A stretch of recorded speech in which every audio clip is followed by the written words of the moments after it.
Yesu ashimwe cyane inshuti zanjye kandi inshuti za Kristo bakurikira channel yacu Ijuru ntirikorerwa nongeye kubasuhuza mbifuriza gukomeza kugubwa neza ariko biciye mu kurushaho guhishurirwa umugambi w'Imana kuri mwebwe, umugambi w'Imana ku muntu, inzira y'ukuri igera ku Mana, icyo Imana ishaka ku muntu icyo ari cyo. Ubwo rero mbibutsa niba mutarakora subscribe kuri channel mubikore vuba kugira ngo dukomeze tubane mu biganiro byacu. Umuntu yifuza ku joininga group ya WhatsApp tuvugiraho ubutumwa bwiza umunsi ku munsi, nawe mbibutsa nimero ni 07844257 cyangwa se uri hanze ni +250 nikaze kugira ngo dukomeze tubane, nikaze kugira ngo ujye mu muryango mugari wabamaze guhabwa ijuru ku buntu, musangire natwe umunezero w'agakiza twahawe ku buntu biciye muri Kristo Yesu. Mu by'ukuri uyu munsi numvaga nifuza ko twaganira ku kijyanye n'ubutumwa bw'iby'isi. Ubutumwa bw'iby'isi ndashobora kwita ubutumwa bwiza, ahubwo n'ubutumwa bw'iby'isi bwigishwa hirya no hino. Mu by'ukuri abantu barananiwe, abantu bararushye cyane, abantu barazenguruka imisozi, barazenguruka imyobo yose, amashyamba, bandi mu mazi n'ahandi bashaka Imana, ariko si Imana yo mu ijuru mu by'ukuri bakeneye, ahubwo barashaka iby'isi, barashaka gutera imbere, barashaka kuzamurwa mu ntera, barashaka icyubahiro, barashaka mbega ibya hano muri rusange. Ariko ntabwo ubwo butumwa buva ku Mana, ntabwo buva ku Mana. Mu minsi yashize twarebaga hano mu Rwanda mu rusengero rumwe baturisha, ariko bavuga bati mutange ibi mubone ibi, mutange ibi mubone Range Rover, mutange ibi mubone V8, mutange ibi mwubake etage, mutange ibi mubone ibi mugire gutya. Byari ibintu bikomeye cyane, narabikurikiranye ndumirwa nibaza mu by'ukuri niba abantu babumva icyo Satani bari gukora cyangwa niba bataba bacyumva. Ariko nashaka kuvuga aho gatoya kubwo butumwa buri hanze ahangaha, guhanurirwa, urabona ibi, urabona visa, ndashaka kuvuga gato kuri ibyo bintu. Mu by'ukuri ab'isi nibo bashaka iby'isi, ariko reka turebe amagambo make Yohana yavuze mu rwandiko rwe rwa mbere, wenda tuyumve. Yohana wa mbere, urwandiko rwa mbere rwa Yohana igice cya 4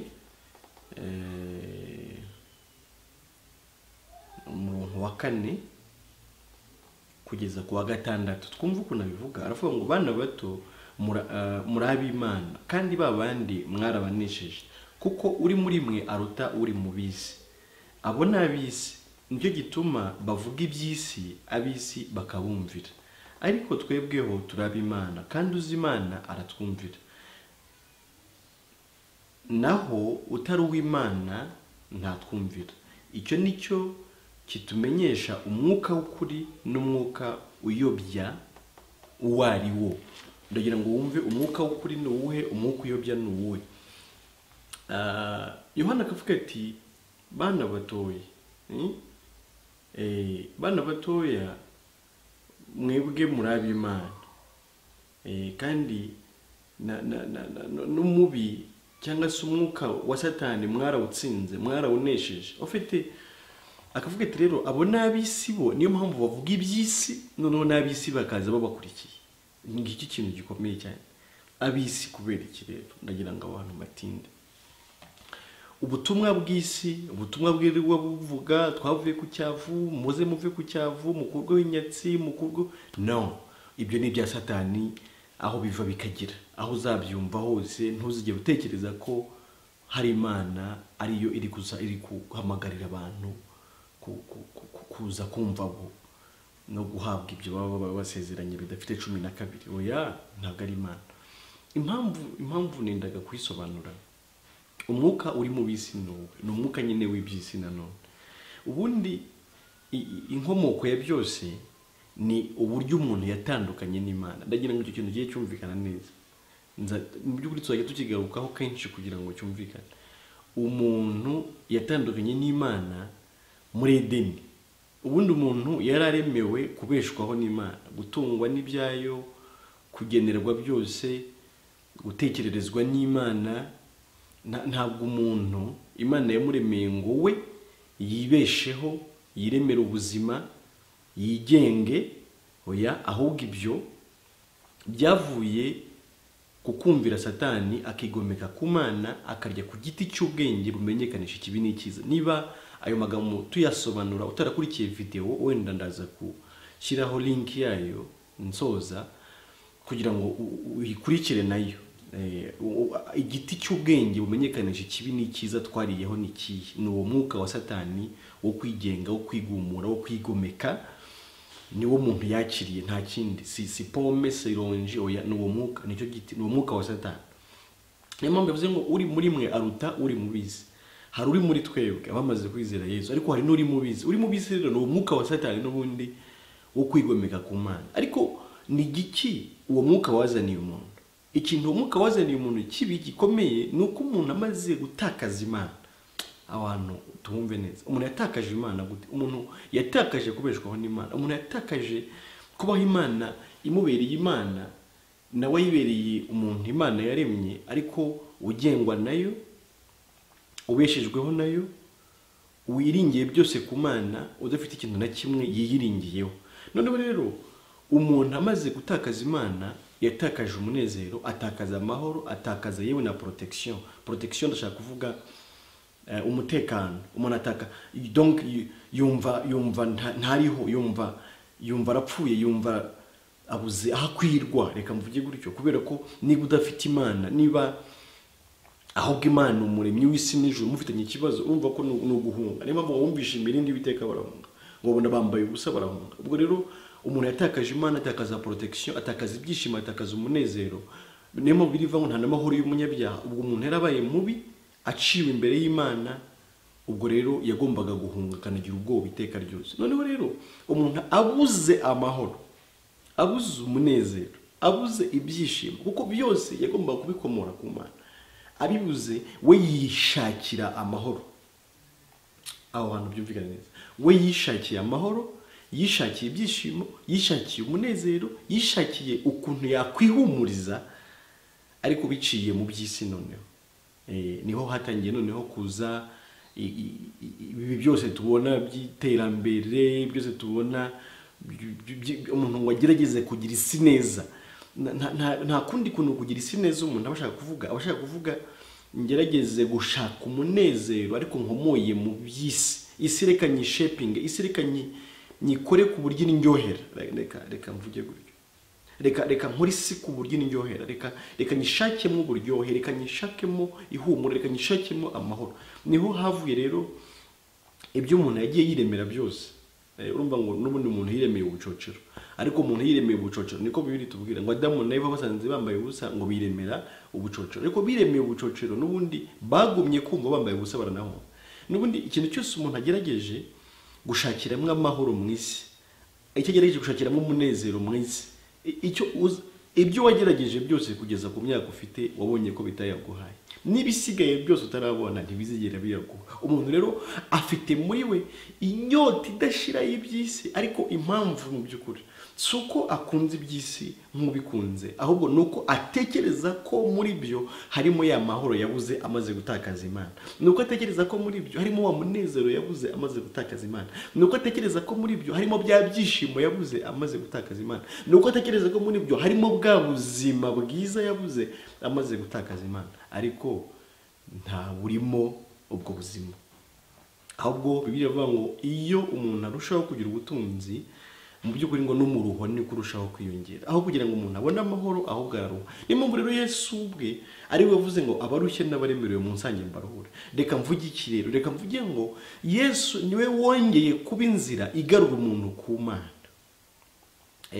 None rero uwo muntu ugarutse ku Mana rero we araza, noneho Imana ikongera ikamubera umubyeyi, Imana ikongera ikamubera se, Imana ikongera ikamubera Imana, Imana ikongera ikamubeshaho, umuntu akaba nta handi hantu agishakira umunezero n'amahoro n'ibyishimo keretse kuba afite Imana gusa. Nibyo umwanditsi umwe yavuze ati naho imitini itatoha bagahingira ubusimyelayo, inzabibu ntizere imbuto, ati nta kintu cyambuza gushimira Uwiteka ngo hanezerererwa Imana y'agakiza kanjye. Ayo magambo ndayakunda cyane. Ni ukuvuga ngo noneho wa muntu nta kindi cyongera kumunezeza keretse Imana gusa. Bari magambo umuntu akongera akabaho atunzwe n'Imana, umuntu akongera akabaho yumva ko ikintu cyose abonye akibonye gihawe n'Imana, atakibonye kubwe kandi ko icyo ngicyo kitaje gusimbura Imana, ahubwo ko icyo ngicyo mu by'ukuri ari icyo abonye gusa kivuye mu rukundo rw'Imana. Amani magambo umunezero ugakomeza kuba gusa ko afite Imana, hanyuma ibindi byose ngo bikaza ari ukubyongererwa. Niko ijambo ry'Imana ngo dushake d'abord ubwami bw'Imana no gucyanuka kwayo, n'ibindi byose tuzajya tubyongererwa. Havuga rero ubutumwa buhamagarira abantu kuza gufata nk'iby'isi, muze mwakira ibihoye. Ahubwo ubundi byo ni iby'umuntu yashakiyemo amahoro ahubwo abuze Imana. Mu by'ukuri ubutumwa bwiza rero bwo ni ubwongera kubwira umuntu inzira Imana yagennye wa muntu yakongera akagaruka ku Mana. Ngicyo icyo ni cyo ubutumwa bwiza buvuga. Ni uguhishura inzira n'ubundi yo kugaruka ku Mana. Naho ubutumwa bwongera kwereka umuntu umunezero uvuye mu by'isi ni ubwo kwa Satani. Ubutumwa bwongera kubwira umuntu ko hari uburyo yabaho neza bundi atabeshejweho n'Imana gusa, n'ubundi burava kuri Satani. Ubutumwa bubwira umuntu ati ayo mahoro udafite ubonye iki wayabona, burava kuri Satani. Ubutumwa bubwira umuntu ko hari ikintu cyaza kikanyura umutima we kindi kitari ukongera kugaruka ku Mana, burava kuri Satani. Ubwo rero nkavuga nti mu by'ukuri abantu bitonde, ikintu umuntu akeneye si ikindi. Amahoro udafite ntuzayabona kuko wabonye akazi, ndagurahiye. Ntabwo uzayabona ko warangije amashuri, ibyo ndabiguhakaniye. Ntabwo uzayabona kubera ko wabonye umugabo, ibyo ndabiguhakaniye. Ntabwo uzayabona kubera ko wabonye promotion, ibyo ndabiguhakaniye. Ntabwo uzayabona kubera wabyaye abana, ibyo ndabiguhakaniye. Ntabwo uzayabona kuko wagenze mu modoka idasanzwe, ibyo ndabiguhakaniye. Amahoro udafite mu mutima wawe urayabuzwa no kudafite Imana.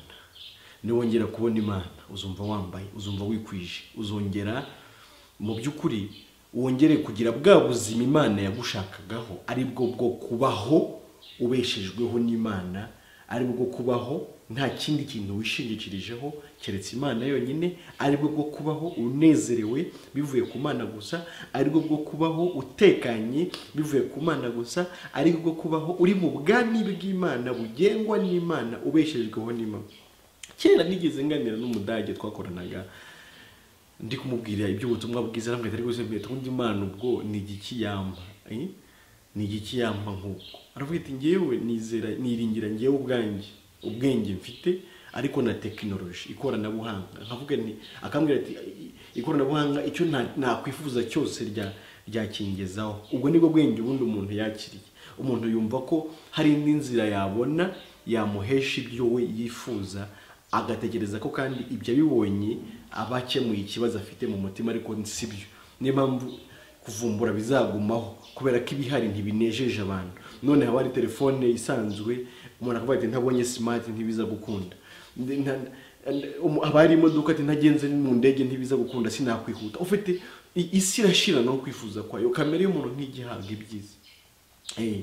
Kavuga nti rero mu by'ukuri uko kuntu uwo mudage yansubije, ubundi uko niko umuntu wese ateye. Umuntu ateye ku buryo yumva ibyo ashaka biri hano, yumva ibyo ashaka yabibona, yumva ibyo ashaka yabigeraho mu buryo buri materiel.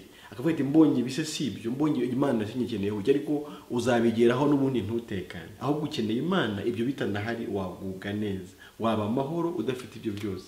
ntabwo icyo twatakaje muri Edeni ari amafaranga, ntabwo icyo twatakaje muri Edeni ari amazu, ntabwo icyo twatakaje muri Edeni ari amamodoka. Twatakaje ubuzima bw'Imana tout simplement. Nicyo dukeneye na n'ubu rero, dukeneye kongera kugaruka ku Mana, Imana ikatubera Imana, tugatekana nta handi biturutse gusa kubera ko dufite Imana. Niyo muri umwanditsi umwe yavuze ariko Imana iramutse mu ruhande rwawe se umubisha se yabayinde nta kibazo.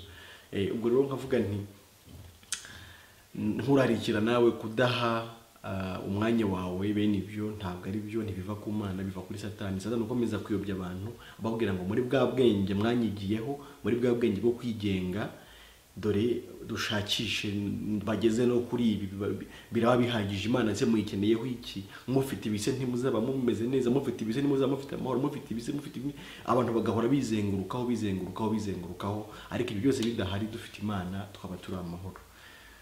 Ubwo rero ndabashimiye mwebwe mukurikira ibiganiro byacu, mwebwe mu nyumva, ndabashimiye kandi mu by'ukuri shimira Imana ko benshi bakomeje kubohoka, benshi bakomeje kumenya ukuri, benshi bakomeje kuva mu maboko ya Satani wari warabatwaje igitugu.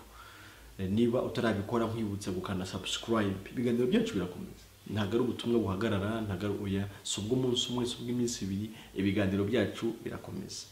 Ubwo rero ukanda subscribe, tukomeze tubana, sharinga channel yacu, yisangiza abandi bantu bose b'inshuti zawe, kuko uko ubohoka ni nako n'abandi bakeneye kubohoka, uko uva mu bubata bwa Satani niko n'abandi bakeneye kubuvamo. Ubwo rero wibyihererana, bikore kugira ngo mu by'ukuri dusangire uyu murimo, dufatanye uyu murimo wo kwamamaza inkuru nziza ya Kristo, yo kwamamaza ubwami bw'Imana, turwanya Satani, ahubwo n'ubundi tuzamura ibendera ry'Imana, tugaragaza ko kuri yo yonyine ariho hari amahoro, ariho hari uburuhukiro, ariho hari ubuhungiro, ariho hari ibyishimo, ariho hari ubuzima. Nta buzima buri mu by'isi. Ndiko muri Bibiliya yavuze ngo nta mugisha uri mu by'isi, ngo ni nk'umuramutunguka. Ubwo rero ndabashimiye cyane, mbifuriza gukomeza kugira ibihe byiza, amahoro y'Imana ava ku kwizera Yesu Kristo abane namwe none ndetse n'iteka ryose. Amen.